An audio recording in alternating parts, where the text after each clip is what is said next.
ஐயனார் துணை சீரியல்ல அடுத்து வர எபிசோட்ல நம்ம தேனி இருந்துட்டு நிலாவை தனியாக கூட்டிகிட்டு போயிட்டு உங்கள் அப்பா இவ்வளோ செலவு பண்ணி உனக்காக இது எல்லாத்தையுமே ஒவ்வொன்றா பார்த்து பார்த்து பண்ணிகிட்ருக்காங்க.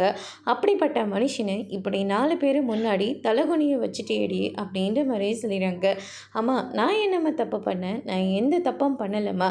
நீங்கள் தாம்மா எல்லாத்தையும் தப்பாக புரிஞ்சுக்கிட்டு இருக்கீங்க. வந்தவங்களை ஷோரூமில் தங்க வச்சிங்க. அவங்களுக்கு ஒழுங்காக சாப்பாடு கூட போட கிடையாது. பாத்ரூமை பின்னாடி யூஸ் பண்ணிக்க சொன்னீங்க. இப்போ இத்தனை பேர் முன்னாடி அவங்க எவ்வளோ வேலை பார்த்துருப்பாங்கன்னு உங்களுக்கு தெரியுமா? அத்தனை பேர்கிட்டையும் இவங்க மாப்பிள்ளையோட சொந்தம்னு சொல்ல கிடையாது. இவங்க இங்கே வேலை செய்கிறவங்க தான் சொல்லியிருக்காங்க. இந்த விஷயம் எப்படி எனக்கு தெரியும்னு பார்த்தீங்களா? எனக்கு எல்லா விஷயமும் தெரியும்ப்பா அப்படின்ற மாதிரி சொல்லிடுறாங்க. உங்களை அசிங்கப்படுத்தணுன்ற ஆசை எனக்கு கிடையாது. ஆனால் நீங்கள் அந்த மாதிரி நடந்துக்காதீங்கன்னு தான் நான் சொல்கிறேன் அப்படின்னு சொல்லிட்டு நிலா சொல்லிடுறாங்க. பல்லவன் என்னப்பா தப்பு பண்ணா? அவன் ஃபோட்டோ எடுக்கணும் தானே ஆசைப்பட்டான். ஃபோட்டோ எடுத்துகிட்டு போட்டோன்னு சொல்லி விட வேண்டியது தானே.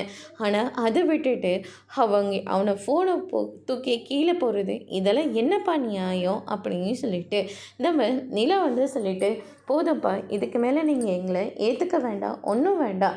தயவு செஞ்சு எங்களை எங்கள் வாழ்க்கையை நிம்மதியாக வாழ விடுங்க அப்படின்னு சொல்லிட்டு நம்ம நிலா சொல்லிடுறாங்க. சோழன் இருந்துட்டு நீங்கள் பண்ணுற எல்லா விஷயத்தையும் நான் பொறுத்துக்கிட்டேன் சார்.